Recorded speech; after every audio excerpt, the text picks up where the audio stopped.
오늘 주일은 루터를 세우신 하나님에 의한 개혁을 기념하는 500주년 기념주일이 됩니다.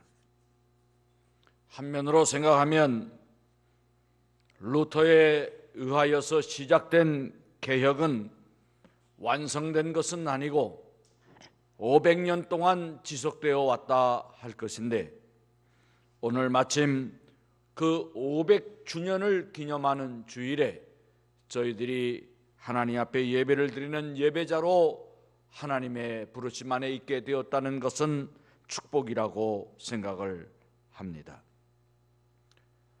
루터에게 교회의 직무란 복음의 말씀이 순수하게 선포되고 성례전이 집행되는 중에 용서의 은혜를 체험하는 것이 교회의 고회됨을 의미하였습니다.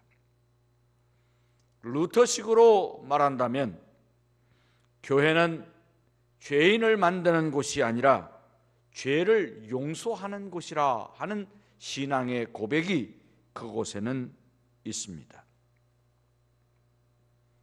루터의 신학 혹은 당시 개혁자들이 생각했던 교회의 교회됨, 그 의미가 무엇이었을까 하는 질문이 우리들에게 있습니다.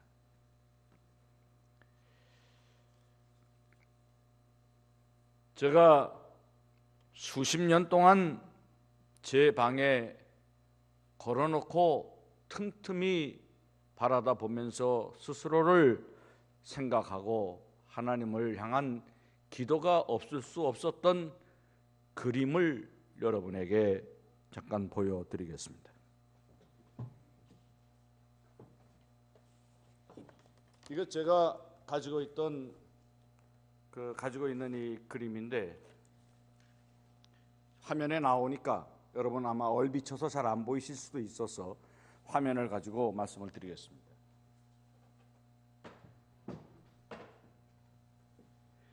이 그림은 마르틴 루터의 친구였고 당시에 유명한 화가였던 루카스 크라나흐의 그림입니다.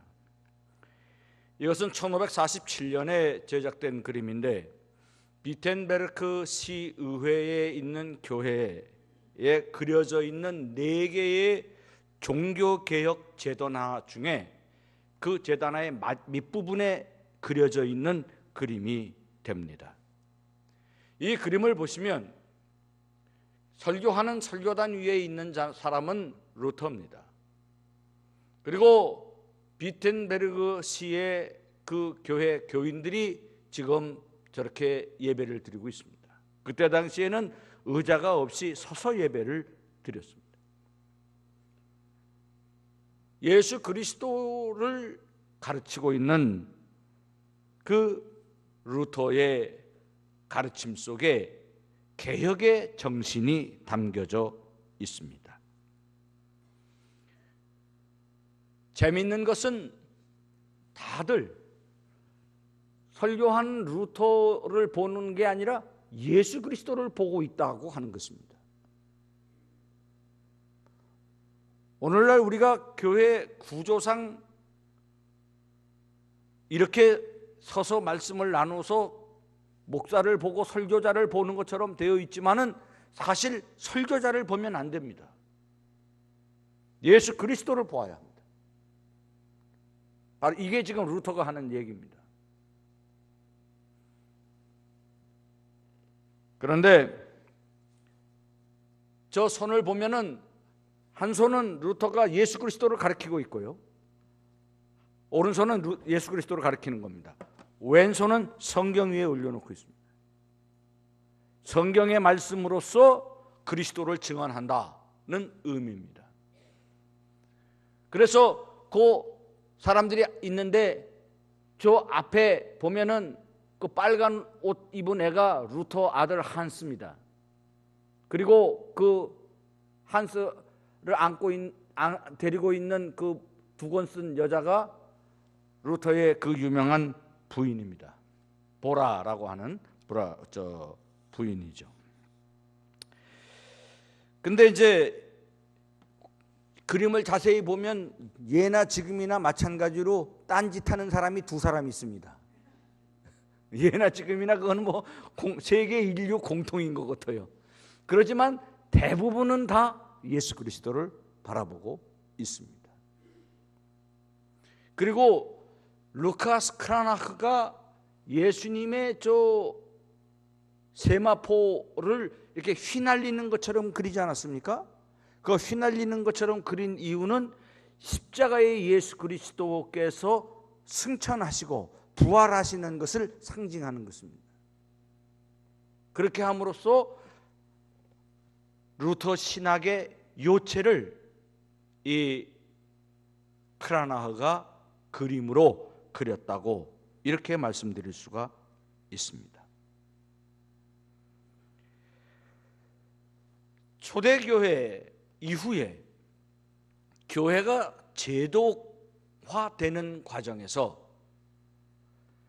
성경과 그리스도 대신에 교권과 교황과 제도가 그리스도의 자리를 차지했었다는 것은 더 말할 나위가 없었을 정도로 여러분들이 알고 계시는 바 옳습니다. 그러므로 교회 개혁의 근원적인 초점은 어디에 있는 거냐? 그것은 오직 예수, 바로 여기에 초점을 두었다고 하는 것입니다. 교회 개혁이라고 하는 것은 제도와 교황을 의미하는 권위에 대한 믿음으로부터 믿음에 대한 권위로 그 초점을 바꾸었다는 데에 의미가 있습니다. 그리고 복음은 모든 사람에게 열려져 있는 하나님의 사랑을 의미합니다. 누구라도 하나님의 말씀 안에서 하나가 되며 누구라도 하나님의 말씀의 축복 속에서 구원에 이르른다는 신앙의 고백이 저 그림 속에 있습니다. 어쩔 수 없이 교회들이 교회 학교를 운영을 한다고 하는 것이어서 어른들과 아이들이 함께 예배드리는 것이 분리된 채 오고 있는 것이 오늘의 교회 현실이지만은 이것은 편의상 그렇게 되었던 것이로되 바람직한 일은 절대로 아닙니다. 아이들이 있으면 떠들기도 하고 왔다 갔다 하기도 하고 그래서 좀 어수선해 보이기도 하고 그런 것도 있는 거지만은 그러나 아이들이 어른들과 함께 예배를 드리고 어른들이 아이들과 함께 예배를 드리면서 한 신앙 공동체의 가족됨, 하나님 나라의 가정의 일원으로서의 의식을 공유하게 된다는 것이 교회의 전승이었습니다.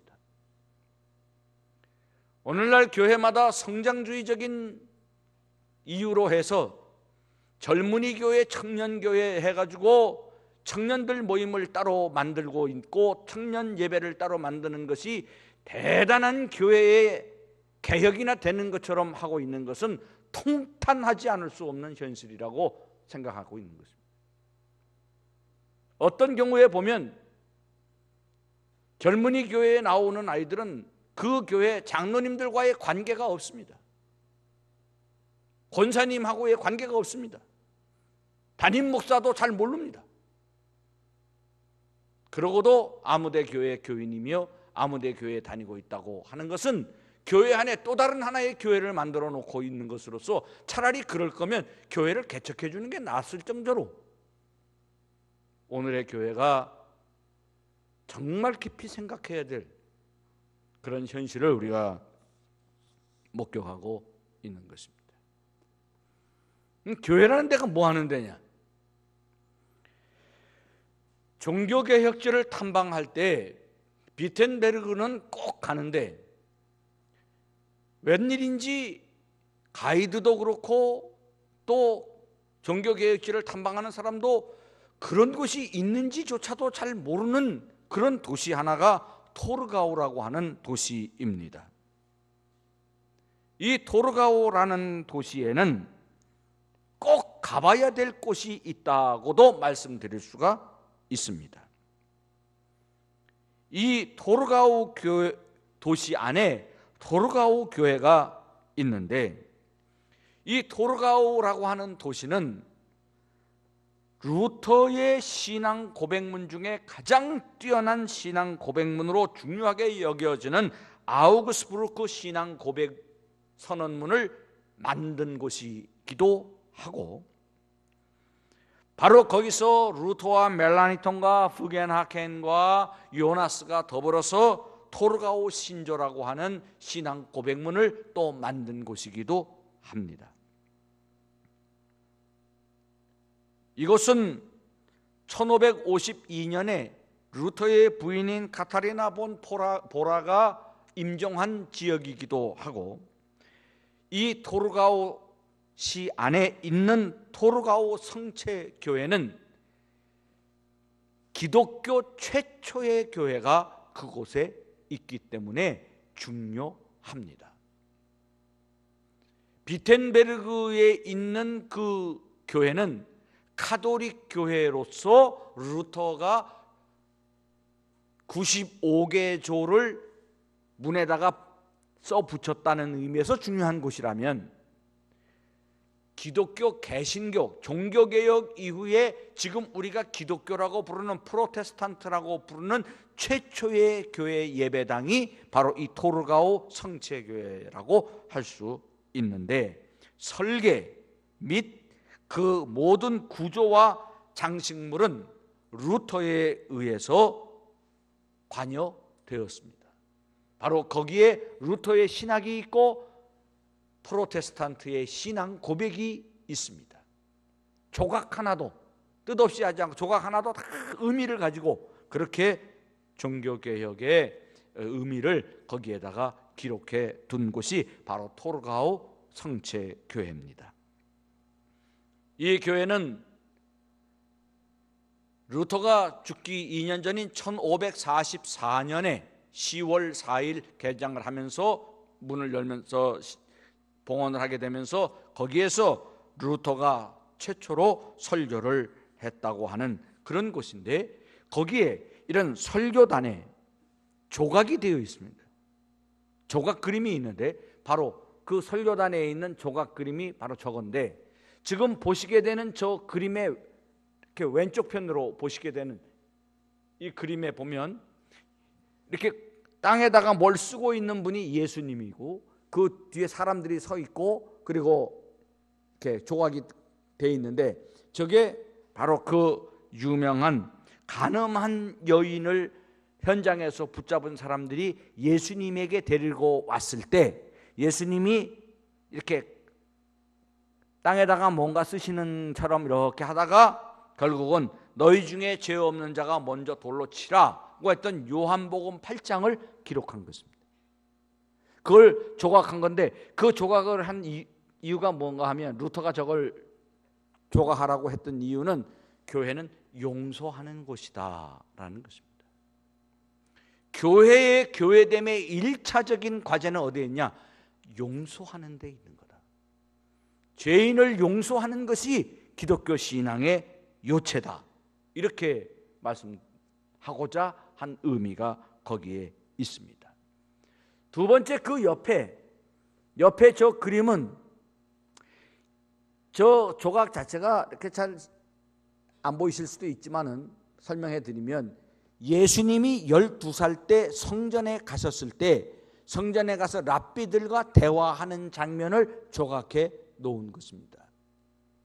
저것은 무슨 뜻인가 하면, 교회라는 것은 그리스도의 말씀이 선포되고 가르쳐지는 곳이다, 바로 그걸 얘기하는 것입니다. 그러므로 그 조각 속에서 초대 기독교 프로테스탄트 교인들은 하나님의 말씀에 집중되어야 할 의무를 가지고 있었다는 거예요. 마침 루터가 독일어로 성경을 번역한 이후였기 때문에 구텐베르그에 의한 인쇄술의 발달이 가져다 준 그 축복 가운데 성경이 급속하게 독일 내에 퍼져나갈 수 있었기 때문에 누구라도 마음만 먹으면, 물론 비싸기도 했지만은 그러나 누구라도 마음만 먹으면 성경을 사서 읽을 수 있게 되었을 때에 저 그림은 상징하는 바가 컸습니다. 저 그림은 교황이 교회의 주인인 것처럼 행세했던 카톨릭 대신에 하나님의 말씀, 그리스도의 말씀을 최우선으로 둔다고 하는 의미를 보여주는 것입니다. 세 번째, 오른쪽에 그려져 있는 저 부조는 저 또한 요한복음 2장에 나오는 것인데, 이것은 성전을 정화하는 그리스도 예수의 이야기를 부조로 해놓은 것입니다. 어떤 의미로든 간에 교회는 오직 하나님만이 영광을 받으실 곳이라고 하는 것입니다. 교회에서, 교회를 이용해서 그 누구라도 경제적인 것이 됐든 명예가 됐든 어떤 것들을 사적인 유익을 구하는 일을 그리스도인들은 금해야 한다는 루터의 신앙적 가르침이 저 부조 속에 있습니다. 교회는 어떤 특정인의 이름을 낸다든지, 교회는 어떤 특정인의 유익을 위해 존재하는 데가 절대 아니라는 것입니다. 조심스러운 말씀으로 드린다면 목사를 위해서 존재하는 것이 교회가 아닌 것입니다. 가톨릭이 교황을 위한 교회 구조로 지나간 세월을 지내온 것이 잘못되었다는 것을 루터는 저렇게 설명하고자 하였다 하는 것입니다.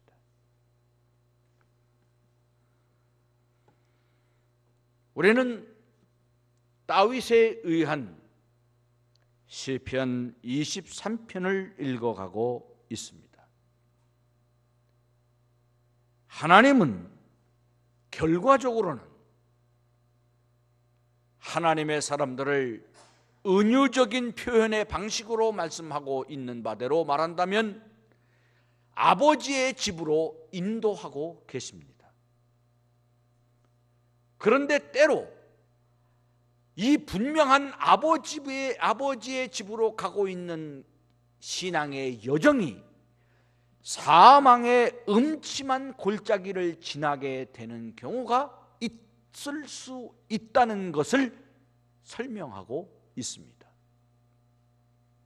하나님이 나와 함께 계시고 하나님이 나를 아버지의 집으로 인도하는데 왜 이런 눈물이 있으며 왜 이런 괴로움이 있는가라는 질문이 있을 수밖에 없을 사망의 음침한 골짜기를 지나는 경우, 그러나 그때에도 해를 두려워하지 않을 것은 주께서 나와 함께 하심이라고 다윗은 고백하였습니다.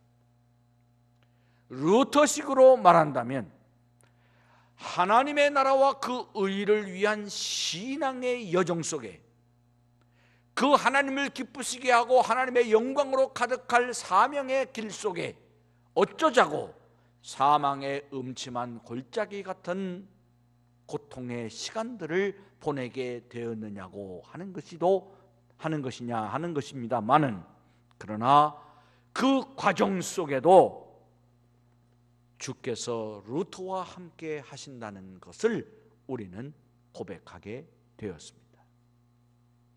그것이 프로테스탄트 기독교 신앙의 힘이요, 바로 그것이 내 주는 강한 성이라고 고백하게 되는 하나님을 나의 피난처로 삼은 자에게 주시는 하나님의 안위하심이라고 설명드릴 수가 있습니다. 우리들이 사망의 골짜기를 지나느냐 아니냐 하는 것은 사실 그리 중요한 것이 아닙니다. 중요한 것은 그때 주와 함께 있느냐 하는 문제입니다. 만약에 내가 주와 함께 있는 그것이라면 사망의 음침한 골짜기는 다만 사망의 음침한 골짜기로 보일 뿐 그것이 나를 해칠 수 없다는 것이 다윗의 신앙 고백이며 후배들에게 가르치는 신앙의 간증이라고 말씀드릴 수 있습니다. 사망의 음침한 골짜기를 지나는 것입니다마는 그리스도와 함께 그 길을 지나게 되는 것이며,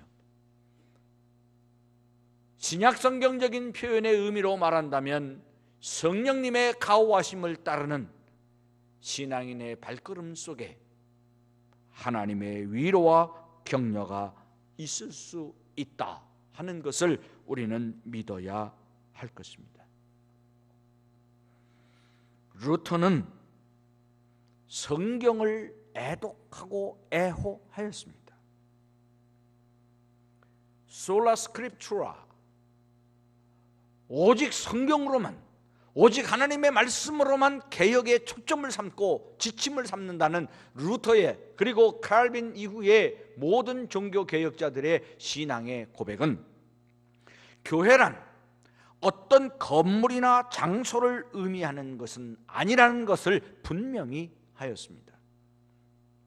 예배당이 필요하고 교육관이 필요하고 사회봉사관이 필요할 것입니다만은 그것은 하나님의 말씀을 공동으로 선포받는 일을 위해서, 성례전을 거행하는 일을 위한 필요에 의한 것일 뿐, 성도의 교제를 위한 섬김의 장소로서의 의미가 있을 뿐 건물과 장소에 초점을 둔 것은 아니었습니다.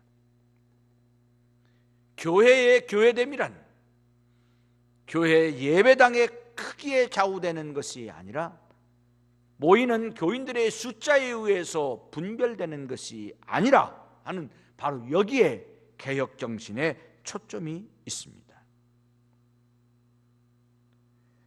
그런 의미로 말씀을 드릴 때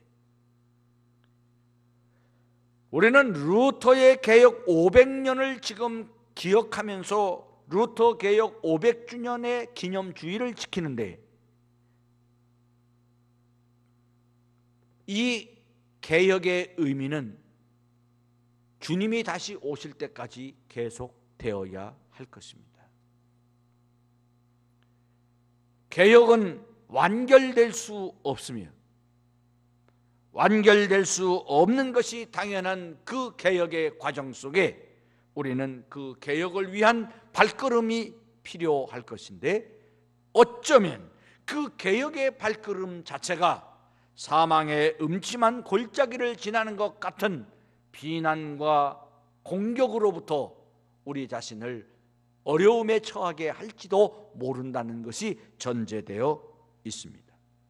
절망하기도 하고 좌절하기도 하고 어렵고 괴로운 얘기들을 듣게 되거나 문제를 풀어야 하는 경우들을 지나게 될 때다 있을 것입니다. 개혁의 속성이 그런 것이기 때문에 그렇다고 할 때 우리들 교회의 개혁이 그럼에도 불구하고 주와 함께 가는 발걸음이라는 의미 속에서 용기를 가지고 위로를 받을 수 있어야 합니다. 우리는 우리들의 인생의 어떤 날들, 지나왔던 날들이거나 앞으로 그러지 않기를 바라지만 우리의 남은 날의 어떤 시점 속에서 사망의 음침한 골짜기를 지나는 것 같은 경우가 있을지도 모릅니다. 그것은 질병일 수 있으며, 그것은 가난일 수 있으며, 그것은 고독일 수 있을 수 있습니다. 그러나 그 질병과 가난과 고독의 골짜기 속에서 우리는 이전에 그 누구도 경험해 보지 못한 위로와 소망과 은혜를 동시에 체험할 수 있다는 역설을 믿을 수 있어야 합니다. 그리스도인에게 있어서, 신앙인에게 있어서 함부로 말해서는 안 될 표현 중에 하나는 자신의 삶이나 교회의 현실을 성공과 실패로 저울질하려는 유혹으로부터 자유로워야 합니다. 그리스도인의 인생에는 주와 함께 있는 것이라면 세상의 어떠한 처지에 있더라도 성공과 실패로서 규정할 수 없는 행복이 그곳에 있기 때문이며, 그 교회가 진실이 하나님을 두려워하고 하나님의 은혜에 비달해 있는 교회라고 하면 그 교회의 규모와 그 교회의 성도의 수와 그 교회에 하는 일들과 관계없이 그 교회는 세상을 향하여서 빛이 되며 소금이 될 수 있다는 이 신앙의 확고한 자긍심을 그리스도인들은 잊지 말아야 합니다. 교회의 교회됨은 하나님의 복음의 선포에 있으며, 하나님의 복음의 선포는 죄인이 용서받는 감격과 함께 용서할 수 없었던 자들을 용서하는 중에 깨닫게 되는 하나님의 사랑에 대한 환호의 감사라고 할 수 있습니다. 바로 그 점을 루터는 1546년 세상을 떠나기 불과 얼마 전 그의 설교 속에서 이렇게 설명하고 있습니다. 교회는 이것을 분명히 해야 합니다.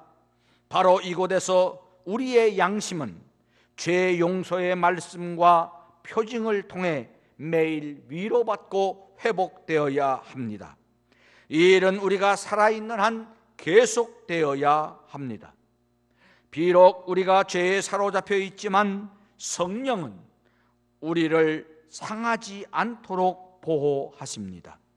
왜냐하면 죄 용서의 권세가 있는 교회 공동체 안에서 우리는 성령과 함께 살아가기 때문입니다. 그러므로 교회에는 두 가지 의미가 내포되어 있습니다. 첫째는 하나님이 우리를 용서하시는 것, 둘째는 우리가 서로 용서하고 짐을 지며 돕는 것입니다. 그러므로 죄 용서가 없는 곳이라면 어디나 교회 밖입니다. 복음이 있다면 죄 용서가 있다는 것이고, 복음이 없다면 죄 용서가 없다는 뜻입니다. 그러므로 용서가 없는 곳은 교회가 아닙니다. 그런 곳에는 진정한 거룩함도 없습니다.